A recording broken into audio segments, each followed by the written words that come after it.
Et en tous les cas, bon, merci beaucoup. Merci à la Société marocaine de néphrologie. Merci également à Servier, qui sponsorise disons, cette conférence et ce symposium. Alors, je suis désolé, je vais parler pratiquement de la même chose aujourd'hui, mais j'ai essayé de changer, j'ai essayé donc de voir un peu comment traiter aussi bien comment protéger le cœur et le rein chez le patient hypertendu et comment protéger le rein tout à l'heure chez le patient hypertendu. Alors, comme vous le savez, déjà, ça a été souligné par Dominique, c'est au fait, le néphrologue est devant un dilemme. Nous nous intéressons à pas mal de choses qui nous sauvent actuellement, à l'hypertension artérielle.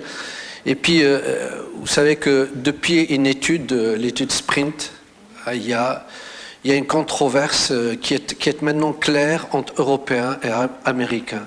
D'abord sur les définitions, sur les objectifs thérapeutiques, etc. Bien, alors, c'est à partir de là que la question est posée. Comment protéger le cœur et le rein et comment essayer chez cet hypertendu de ne pas le faire évoluer vers une atteinte cardiaque réfractaire ou vers une insuffisance rénale chronique terminale.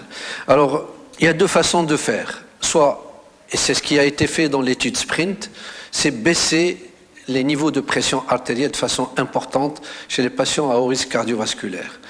Et ça, malheureusement, on sauve un organe, on peut en dégrader un autre. Le cœur a été sauvé, le rein, il y a eu quand même des complications. Et puis la deuxième, ce que je vais faire maintenant, c'est essayer de voir à partir des molécules antihypertensives, quelles sont les meilleures ou quelles sont celles qui pourraient protéger mieux le rein et le cœur. Donc c'est à travers cette dernière réponse que je vais essayer donc de vous parler aujourd'hui. Alors, vous le savez tous, c'est le premier facteur modifiable. Il faut noter modifiable de risque de mortalité dans le monde, l'hypertension artérielle, aussi bien dans les pays développés que dans les pays donc, qui sont en voie de développement ou les autres pays. Alors, ça on le sait. Deuxième chose également importante, c'est la prévalence. La prévalence en 2020, déjà l'étude de Maremar qui a été faite au Maroc, vous savez, ça a été, je pense en 2012, nous l'avions commencé, en 2012 ou en 2011, on était, je vais vous la montrer, la prévalence à 16,7%. Alors en 2020, ce qui a été prévu, c'est qu'on soit à 20%. Alors, à 26% donc de la population générale et on serait à 29% en 2025 de la prévalence de l'hypertension artérielle. Et regardez un peu les pays qui vont être intéressés, bien l'Inde bien sûr, et également les pays donc d'Afrique subsaharienne, éventuellement également nous-mêmes au Maroc. Alors, Maremar, incontournable dans la prévalence de l'hypertension artérielle au Maroc, dans la population générale. La prévalence, vous la connaissez, 16,7%, mais je voudrais vous montrer surtout, selon l'âge des patients,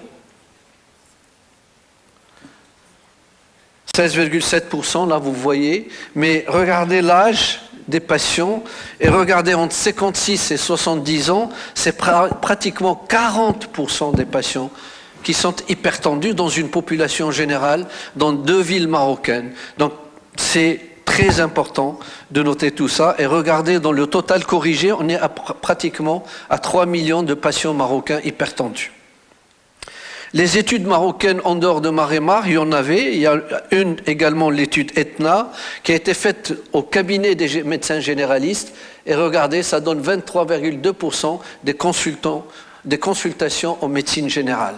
C'est quand même également important. Et regardez également les facteurs de risque cardiovasculaire, tels que par exemple l'obésité, 19%.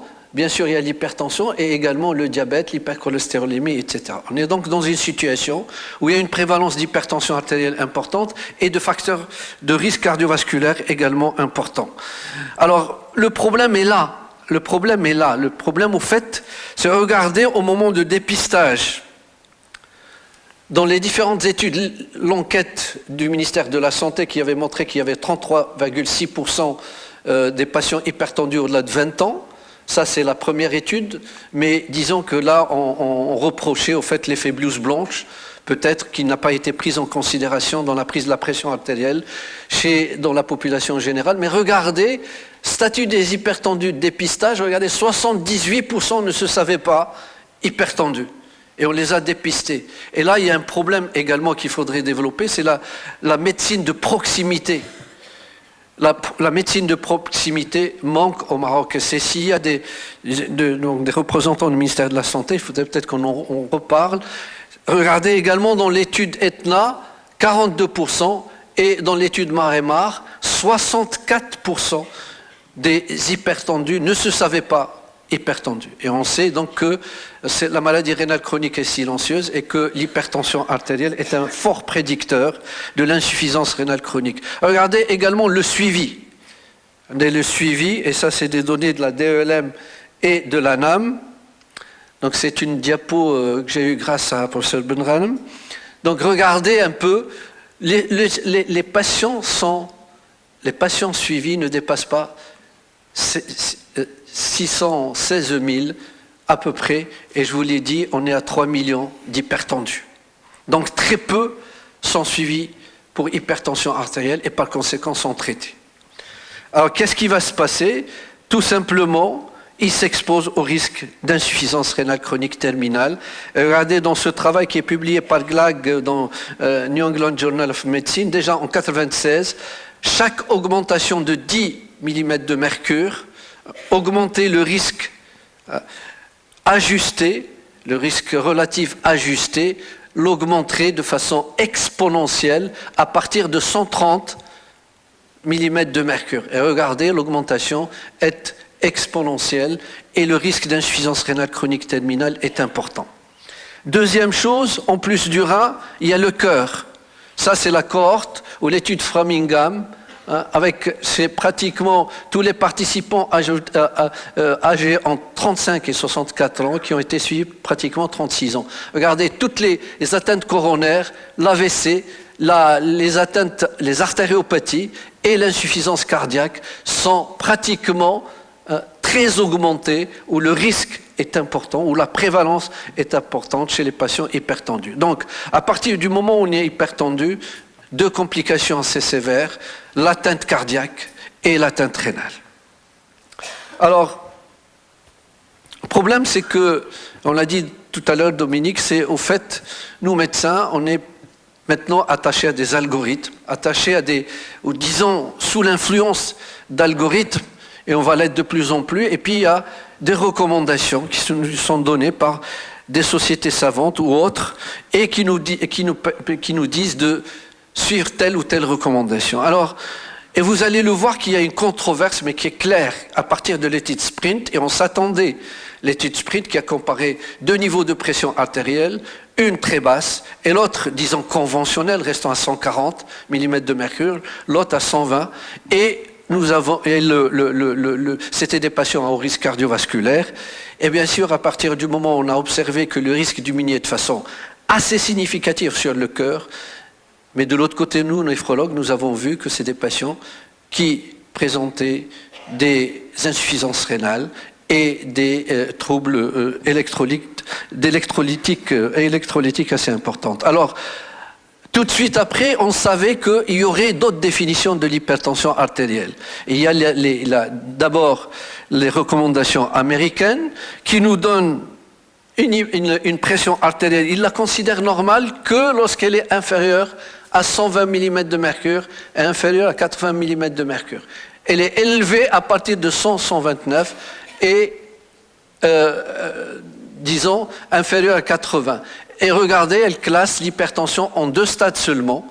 Et deux stades, à partir de 139 mm de mercure et 80-89 mm de mercure, on est au stade 1. Et au-delà de 140 et de 90, on est au stade 2. Donc, une hypertension artérielle sévère.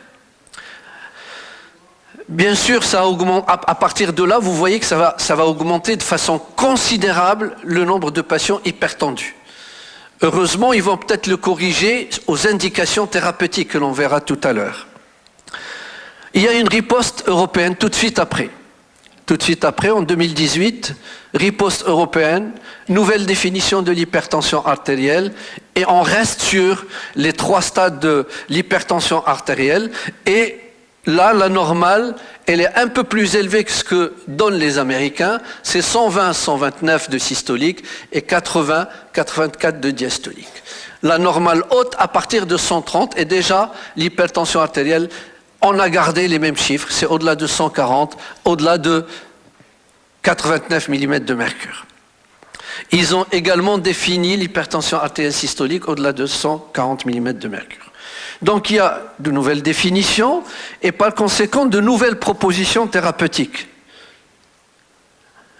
Alors si on regarde, désolé peut-être que vous ne voyez pas de façon assez nette, mais regardez au niveau européen, dans tous les cas, c'est pratiquement la même chose, on va au niveau thérapeutique que l'indication thérapeutique commence à partir de 130, 139 mm de mercure de systolique, à partir du moment où il y a un risque cardiovasculaire. Chez les Américains, en fait, regardez, disons ce qu'ils ont appelé la pression artérielle, donc normale, ça on ne discute pas. Au-delà de 120, 129 mm de mercure, c'est un traitement non pharmacologique. Et il commence à partir de 130, 139 ou 80, 89 s'il y a un risque d'événements cardiovasculaires et athérosclérotiques.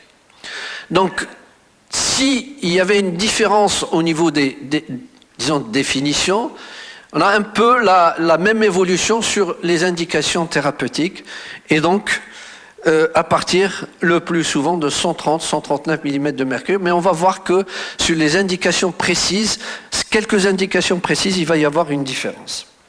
Alors j'arrive à la question qui m'a été posée après cette introduction qui est assez longue, parce qu'il faudrait quand même savoir quelle définition et comment définir actuellement. Alors comment protéger le rein et le cœur chez le patient hypertendu, c'est baisser cette pression artérielle, cette hypertension artérielle, c'est la juguler et baisser la pression artérielle.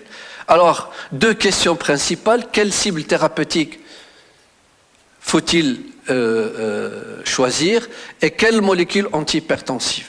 Je vais surtout baser mon intervention ce matin et tout de suite sur quelle molécule antihypertensive, parce que la controverse, je vais surtout en parlait tout à l'heure sur le rein.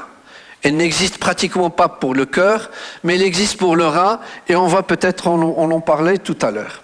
Alors, si on traite l'hypertension artérielle, si on baisse la pression artérielle, est-ce qu'on est efficace sur les maladies cardiovasculaires et les atteintes rénales? Regardez cette étude donc, de Tihed dans Lancet en 2016. Donc, si on baisse de 10 mm de mercure la pression artérielle et la pression systolique, regardez qu'on baisse de façon significative pratiquement toutes les atteintes cardiovasculaires, AVC, atteintes coronaires, etc. Un peu moins sur la mortalité toute cause et sur l'atteinte rénale. On s'approche un peu de la barre de 1 ici. Et donc, on est efficace, c'est sûr, sur le cœur. Mais au niveau du rein, il y a également discussion ici sur cette étude. Alors,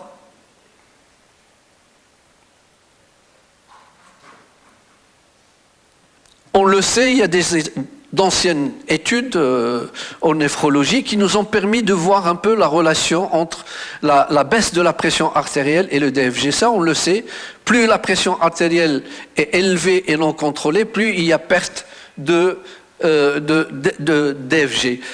Je vais vous montrer sur tout cela. Au fait, à partir de 160 mm de mercure, la perte est pratiquement en 12 et 14 ml par minute.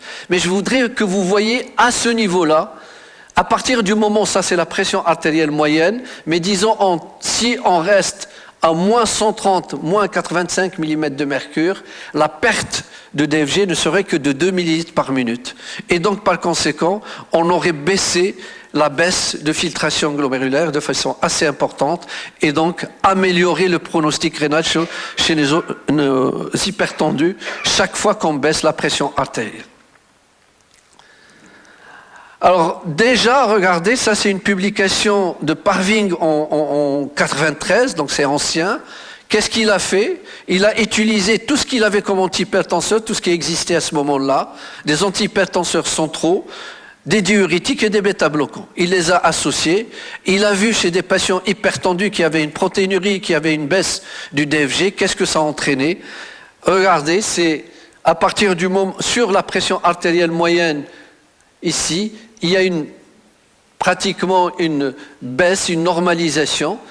Sur le débit de filtration glomérulaire chez les patients hypertendus, il y avait une perte pratiquement de 11,3 millilitres par minute. Et sur la protéinurie, qui était importante, elle était donc au-delà de 1,2 g. Regardez, elle baisse par le simple fait qu'il a traité, qu'il a baissé la pression artérielle et que cela a entraîné une amélioration du DFG. Donc baisser la pression artérielle, oui, c'est un objectif. Comment le faire et quelle cible? Comment le faire? D'abord, c'est la réponse que je voudrais vous donner aujourd'hui. À partir donc des molécules, lui, il a utilisé ce qu'il avait à ce moment-là. Il a utilisé des antihypertenseurs centraux, il avait des bêta-bloquants, il avait des diurétiques qu'il avait utilisés. Nous avons d'autres molécules actuellement et les recommandations nous le disent. Alors, les recommandations américaines nous disent que chez le patient qui a un diabète et une hypertension artérielle, il faudrait absolument baisser sa pression artérielle moins de 130-80 mm de mercure. Et qu'on pourrait utiliser éventuellement tous les antihypertenseurs dont on dispose, les diurétiques, les inhibiteurs d'enzymes de conversion, les antagonistes des récepteurs de l'angiotensine, les antagonistes calciques, etc., etc. Mais dès qu'il y a une hypertension artérielle et une albuminurie, il faut utiliser un IEC ou un ARA2. Les Américains, plutôt dans les recommandations américaines, ils vont vers les IEC comme première intention. À partir du moment où il faut baisser la pression artérielle de moins 130-80 mm de mercure chez le patient diabétique, ils utilisent, et chaque fois qu'il a une albuminurie, c'est d'abord l'IEC. Et si, bien sûr, il y a une intolérance de l'IEC, aller vers l'ARA2. Ça, c'est ce que préconisent les recommandations américaines.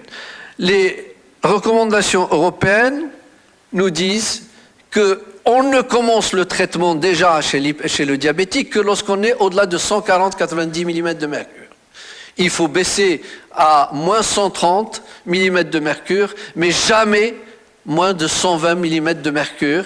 Et la diastolique, essayez de baisser à moins 80, mais sans dépasser 70 mm de mercure, et qu'on pouvait utiliser les inhibiteurs d'enzymes de conversion ou les ARA2 quand il y a une protéinurie, mais qu'il ne faut jamais associer IEC ARA2, et ça on le sait depuis l'étude en Target.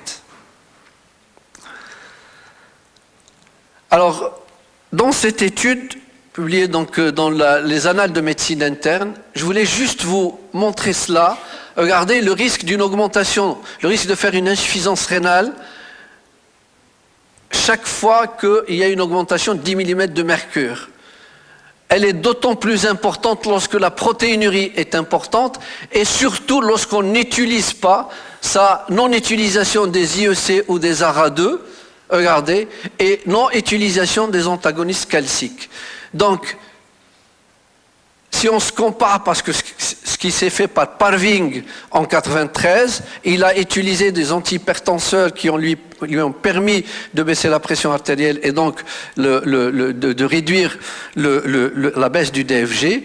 Maintenant, on nous dit, écoutez, si vous voulez être efficace, surtout chez le diabétique ou le patient ayant une maladie rénale chronique, utilisez les IEC et les ARA2. Et à partir de là, donc, je vais vous rapporter d'abord ce travail très ancien.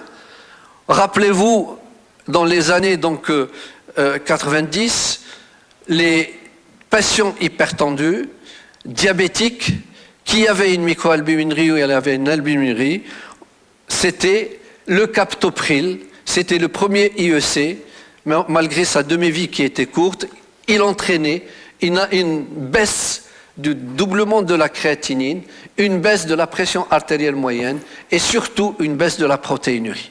À partir de là, donc, si vous vous rappelez, l'indication des IEC était posée pour la néphropathie diabétique de type 1. Il y a une étude également qui est française, qui est grenobloise. Dommage que François n'est pas là avec nous parce qu'il avait participé à cette étude. Et c'est la première étude où les malades ont été biopsiés et on a évalué leur atteinte interstitielle. On a donné un IEC du perindopril et on a comparé perindopril placebo 2 ans après. Regardez ce que ça donne. Chez les patients qui ont reçu le placebo, il y a une augmentation de la fibrose interstitielle. Chez les patients qui ont eu le perindopril, il y a une stabilisation des lésions et chroniques. Et on le voit très bien sur la biopsie. On vous montre donc la biopsie. Regardez ce qui est vert ici, donc le placebo. Donc ce qui est vert, c'est rare. Regardez plus après, traitement placebo, comparativement au perindopril, hein, il y a moins de fibrose que par rapport au placebo. Et donc, le perindopril a permis cette baisse, donc, ou cette régression de la fibrose.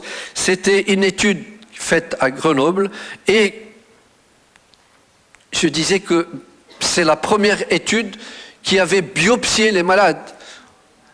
Il y a 2 équipes dans le monde qui ont biopsié les patients, c'est pratiquement l'équipe Grenoble et l'équipe donc Fioretto en Italie, qui ont biopsié des patients qui avaient un diabète ou type 1 ou type 2 qui ont vu l'évolution après. Donc, le perindopril était efficace en monothérapie chez ces patients. Alors, pourquoi est-il efficace? Pour 2 choses. C'est que grâce au caractère lipophile qu'il a, parce que quand un médicament est lipophile, il a donc une forte affinité pour l'enzyme de conversion tissulaire et donc bloquerait mieux le système rénine-angiotensine. Il a également une grande sélectivité pour la bradykinin par rapport aux autres IEC et on sait le rôle de la bradykinin également dans l'hypertension artérielle. Deuxième chose également qui est importante à noter, c'est l'activité antihypertensive qui est maximale entre 4 et 6 heures. Donc il est une action qui est efficace et rapide et se maintient au moins 24 heures et le ratio valépique est de l'ordre de 87 à 100%. Donc c'est une des actions les plus importantes de l'IEC perindopril. Il y a également une action sur le P1 et il inhibe ce P1, ce qui permettrait donc de favoriser la fibrinolyse, et on le voit ici dans cette comparaison, perindopril-losartan. Donc, en monothérapie, un IEC a montré, et qui est le perindopril, le Coversil, a montré donc son efficacité, aussi bien sur la pression artérielle que sur la progression des lésions rénales. Maintenant, sur la bithérapie, parce que les recommandations nous disent que d'emblée, dans certaines situations, il faut commencer une bithérapie. Ça, c'est les recommandations européennes. Vous voyez, la bithérapie combinée, traitement à pilule unique, c'est initiation d'un traitement antihypertenseur, particulièrement donc dans les hypertensions artérielles, chez les patients à risque cardiovasculaire. But, c'est rapidité, efficacité, prévisibilité du contrôle tensionnel et éventuellement préférer l'association IEC ou ARA2 avec un inhibiteur calcique ou un diurétique. Et nous avons, je vais vous parler de 2 travaux qui sont assez, disons, dont l'un est ancien, mais dont l'autre est récent, l'un chez les diabétiques, l'autre chez des patients hypertendus. Alors, c'est l'étude ADVANCE. Chez le diabétique, l'étude ADVANCE, c'est un essai randomisé prospectif, évaluant les bénéfices d'une stratégie perindopril-indapamide ou perindopril-indapamide et d'un contrôle intensif de la glycémie par du diamicron, parce qu'il y avait deux bras diabétique et bras hypertension artérielle, et c'était 215 centres, 20 pays, 11 140 diabétiques. Et cette étude, au fait, ce n'est pas de comparer deux cibles thérapeutiques, mais de voir chez des patients qui étaient hypertendus diabétiques, l'adjonction ou l'association d'un IEC avec un diurétique sur des personnes qui sont, malgré leur traitement, restées hypertendues ou qui ont une pression artérielle normale. Donc on s'est dit, si on ajoutait un IEC, si on ajoutait un diurétique, est-ce qu'on serait bénéfique? C'est l'étude donc Advance. Et l'étude Advance, donc, comme je vous l'ai dit, la durée de suivi était de 4,3 ans au début. Alors, ça je vous en ai parlé. Donc c'était des diabétiques de type 2, âge 55 ans. Ils avaient au moins un risque cardiovasculaire, âge au-delà de 65 ans, histoire d'événements majeurs macrovasculaires, également microvasculaires, et des diabètes au-delà de 10 ans. Alors, mortalité toute cause baisse pratiquement de 14%.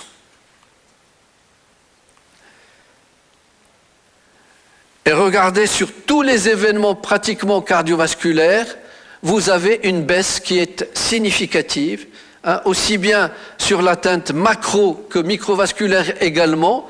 Au niveau rénal, il y a un bénéfice que l'on voit tout de suite après, aussi bien sur l'apparition et l'aggravation d'une néphropathie diabétique, et également sur la microalbuminurie, et la différence surtout sur la microalbuminurie est significative.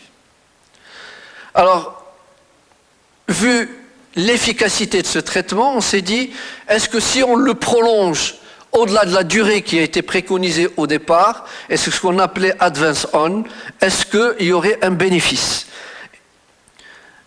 Pas simplement en gardant le traitement, mais en laissant le choix au médecin, soit de garder le perindopril, soit de l'arrêter et de voir si l'effet du perindopril va se prolonger plusieurs années après.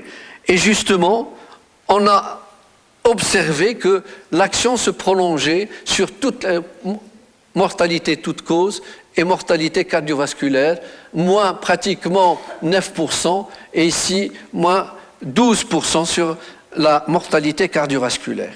Et justement, c'est ce qui a poussé l'Association américaine de diabétologie, l'ADA, de mettre l'Advance On dans l'argumentaire de la prescription d'une association IEC diurétique perindopril indapamide chez les patients diabétiques pour améliorer aussi bien l'atteinte cardiaque que l'atteinte rénale. Une autre étude, qui est plus ancienne celle-là, qui a été menée par un laboratoire hors laboratoire qui commercialise le perindopril, c'est l'étude ASCOT, une étude qui est comparée au départ amlodipine, et c'était au moment où apparaissait l'amlodipine comme antagoniste calcique sur le marché, versus bêta-bloquant, et sur la stratégie thérapeutique,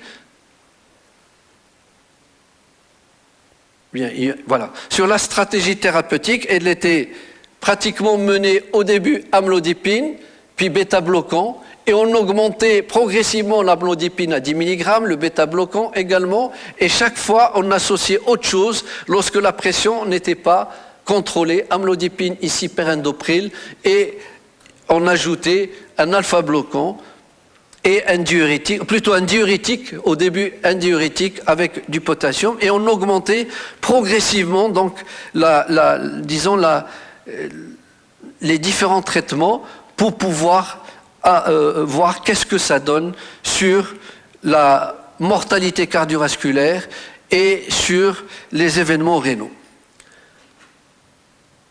Je passe donc sur le design plutôt sur, on est parti, regardez, on est parti sur pratiquement 19 000 patients, randomisés pratiquement 9 518 patients ici qui ont reçu au départ l'amlodipine et 9 445 qui ont reçu les bêta-bloquants. Alors, il y a une réduction importante par rapport donc, de l'amlodipine par rapport aux bêta-bloquants. Mais ce qui était important, c'est que chaque fois que c'était possible, on mettait bien sûr le perindopril, on associait, lorsqu'on n'arrivait pas à juguler l'hypertension artérielle, on associait le perindopril. Et cette étude a été, ce qui est important, a été arrêtée de façon prématurée. Pourquoi? Parce qu'il y avait plus de bénéfices de mettre les patients sous amlodipine et sous perindopril. Regardez sur l'ensemble des événements, aussi bien mortalité cardiovasculaire, événements cardiovasculaires majeurs que mortalité toute cause ici, vous avez un bénéfice. On le voit si bien sur cette diapo et donc l'efficacité était importante de l'association amlodipine-perindopril. Donc vous voyez que c'est une ancienne étude, mais qui montre que déjà à ce moment-là, cette association antagoniste calcique, IEC, était assez bénéfique. Et c'est que longtemps après, on recommandait, c'est à partir de l'étude Accomplish qu'on a commencé à préconiser, faite par les Anglais, qu'on a préconisé d'associer IEC et antagoniste calcique. On a essayé de voir un peu également dans l'étude ASCOT de la prolonger, de la reprendre et de la prolonger au-delà de 10 ans.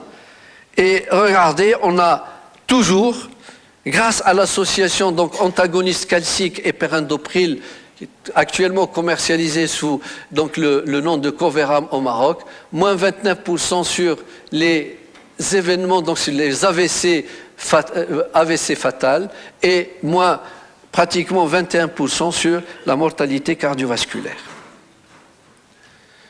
Si également on compare ici l'association perindopril antagoniste calcique par rapport aux autres associations, cette association fait beaucoup mieux. Alors, les diurétiques dans la protection rénale et cardiaque chez l'hypertendu. On a vu que d'abord, en monothérapie, le perindopril donnait d'excellents résultats.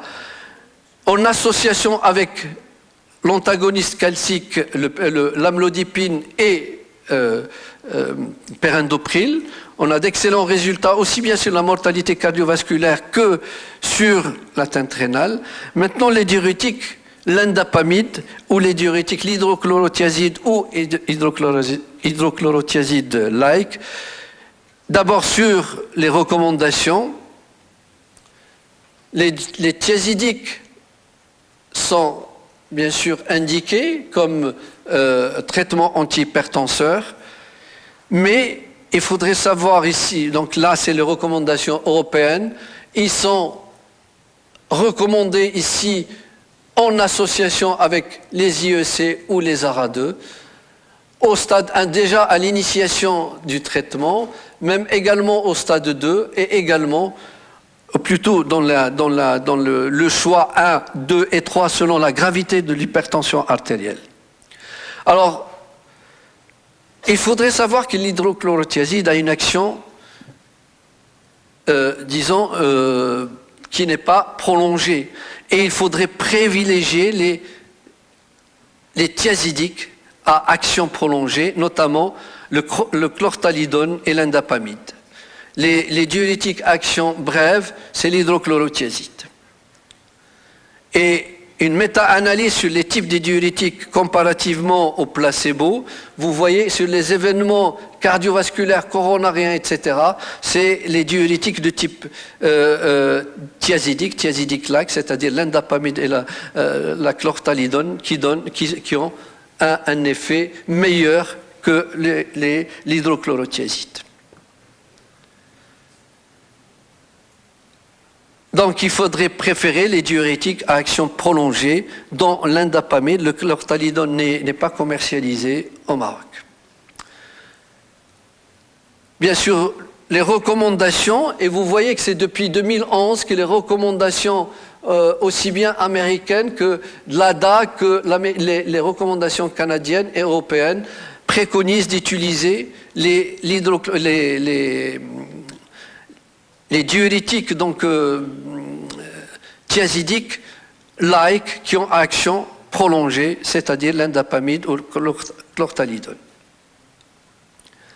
Ça, c'est l'update donc dans les diurétiques dans l'hypertension artérielle, et vous voyez que, comme je vous l'ai dit, l'action de l'hydrochlorothiazide est inférieure à 24 heures, et chez les patients qui sont hypertendus et diabétiques, il fallait mieux utiliser l'indapamide, et surtout l'indapamide et le chlorthalidone, comme je l'ai dit, également a un effet bénéfique mais non commercialisé au Maroc.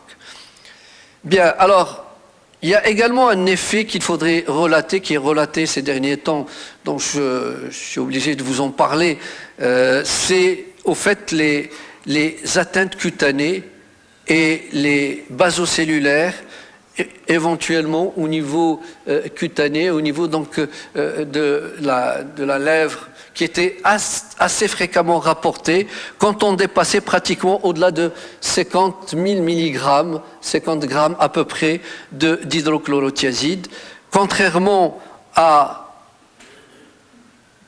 l'indapamide qui, dans ses études, n'a montré que pratiquement aucun effet ou aucune possibilité de complication par un basocellulaire.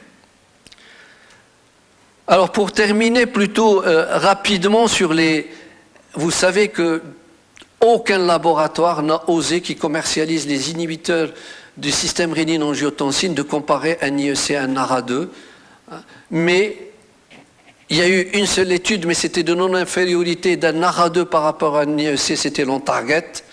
Les autres, les laboratoires qui commercialisent donc les IEC ont essayé de voir, et les ARA2 ont essayé de voir, IEC placebo, ARA2 placebo, sur la mortalité cardiovasculaire. Et vous voyez que ici on a moins 13% quand on compare l'IEC par rapport à un placebo, c'est-à-dire autre antihypertenseur, sur la mortalité cardiovasculaire, c'est moins 13%. Un ARA2 ici, les ARA2, vous les avez en bas, c'est par rapport au placebo, sur mortalité toute cause, ils font plus, vous avez plus de 12% de risque de mortalité. Alors que vous avez moins 16% avec l'IEC. Donc, pour conclure sur le continuum atteinte rénale et cardiaque, et si on prend le perindopril comme traitement ou comme inhibiteur d'enzymes de conversion, vous voyez toutes les études qui ont été menées avec ce produit ont montré son efficacité aussi bien vasculaire que cardiaque que rénale. C'est ma dernière diapo, je vous remercie pour votre attention. Merci beaucoup, professeur Ramdani, pour cet excellent tour d'horizon sur les modalités de néphroprotection et cardioprotection chez le patient hypertendu. À présent, la conférence est ouverte aux questions dans la salle.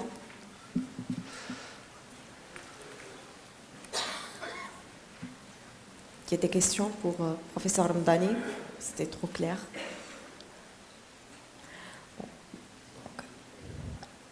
Les thiazidiques au stade de l'insuffisance rénale. Oui. Vous savez, c'est une question qui revient souvent. En fait, bon, ce qui est préconisé, c'est de les arrêter à moins de 30 millilitres par minute. Mais en fait, il y a un professeur Benradem qui avait fait une recherche qui me l'avait montré, c'est que la seule étude qui a qui s'est intéressé à l'hydrochlorothiazide comme traitement antihypertenseur et qui a donné toutes ces recommandations sur lesquelles on est encore en train de travailler, date de 1960 ou 61. Il n'y a aucune étude actuellement qui a... et c'était 8 malades, que 8 malades. Et donc, il n'y a pratiquement pas d'étude qui s'est intéressée à l'hydrochlorothiazide à moins de 30 minutes par minute. Il est peut-être temps de le faire et de voir qu'est-ce que ça donne. Professeur Behia. Professeur Behia. Et après, professeur Benamar.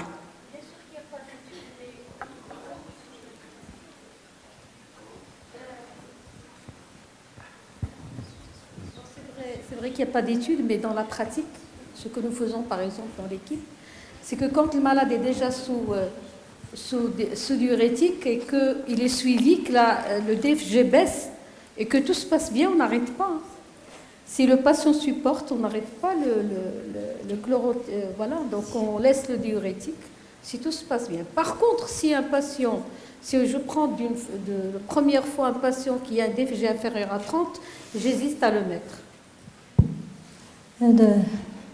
Dans le même sens merci M. Ramdani, dans le même sens de l'utilisation de l'hydrochlorothiazide en cas d'insuffisance rénale, j'ai fait un topo sur ça et les recos américaines sur la prescription de l'hydrochlorothiazide gardent leurs bénéfices même à des stades avancés, terminales de l'insuffisance rénale chronique.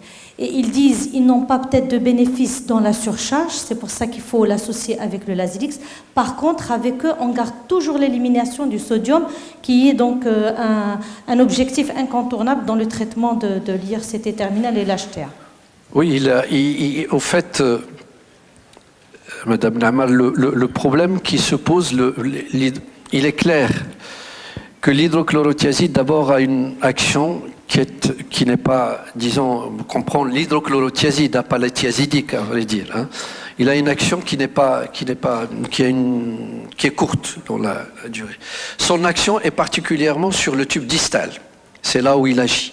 Et donc, par conséquent, il est très clair que plus on avance sur l'insuffisance rénale, plus son action serait moindre, surtout sur l'action sur donc, le tube distal. C'est pour ça qu'à mon avis, bien, bon, et je vous l'ai dit, il y a manque d'études sur ça. Il faudrait sûrement peut-être voir, je ne sais pas si Dominique Joly pourra nous dire son avis là-dessus, s'il l'a utilisé à moi, mais disons que c'est vrai, quand un patient, on le voit au-delà de moins de 30 minutes la première fois, on ne le prescrit pas.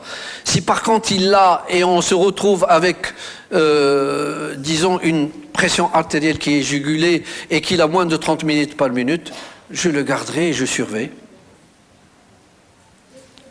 Prof. Dominique, si tu as un avis, ça serait bien.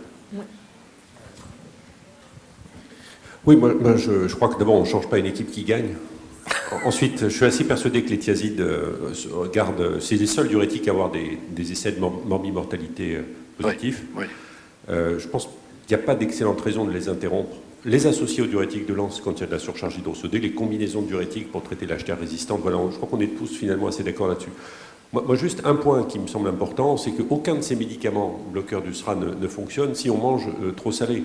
Oui, ça, on tout à oublie fait, tellement de le dire. Oui, les études patientes le montrent bien. Finalement, la puissance de ces médicaments, ce qui n'est pas le cas avec les autres antihypertenseurs, elle dépend directement de ce qu'on mange comme sodium. Donc c'est compliqué, mais je crois qu'il faut bien comprendre aux patients que la prescription ne suffit pas. Il faut... Et la cigarette, aussi, elle voudrait dire... Beaucoup de choses. Docteur Aboudi. Juste, M. Ramdani, là, on est la plupart du temps pas amené à voir des HTA simples ou encore des HTA avec insuffisance rénale, mais en particulier des HTA avec insuffisance rénale, avec protéinurie qui pourraient être massives. Et donc là, quelquefois, et bon, la plupart du temps, on est amené à associer les IUC, les ARA2. Et il y a toujours un débat autour de cette association. Alors, moi j'ai une réponse claire. Qu'est-ce que j'ai dit? Qu'est-ce qu'il y a comme recommandation et qui est maintenant clair, adopté par tout le monde? Non, laissez-moi terminer parce que je n'ai pas encore terminé. En fait, ils disent dans l'hypertension artérielle, il n'y a aucune indication à l'association IEC-ARA2. Par contre, Si vous voulez traiter, et nous les néphrologues, il y a toujours ce débat entre nous et les cardiologues. Moi, je prescris quand j'ai une protéinurie abondante et je n'arrive pas à la réduire avec un seul inhibiteur du système de rénine-angiotensine, j'associe les deux, bien sûr tout en surveillant les deux, aussi bien la kaliémie que la baisse du DFG. Mais le problème, c'est que nos amis cardiologues n'arrivent pas à... Oui, bon, en tous les cas, c'est le débat qui reste... le débat qui reste ouvert. Je vais leur dire que les IEC et ARA2 font partie du même panier thérapeutique, donc de toute façon, ça ne sert à rien de les associer dans un but de baisser la pression artérielle. Exactement, ça Oui, c'est tout à fait. Si on fait la théorie du panier, ils sont dans le même panier, Tout donc à on ne fait. peut pas les associer dans un but de baisser la pression artérielle, plutôt pour une action Tout à fait. de baisser la protéinurie. Inès. Oui, professeur Oli. C'est bon. Pardon, c'est une question pratique. Alors, on a beaucoup de produits, le Ramipril, sur le marché. On n'a pas un seul produit, le Perindopril, Perindopril-Arginine, le Conversil. Alors, ma question, est-ce que le Ramipril a le même effet que le Perindopril décrit dans sa bio? C'est ça la question.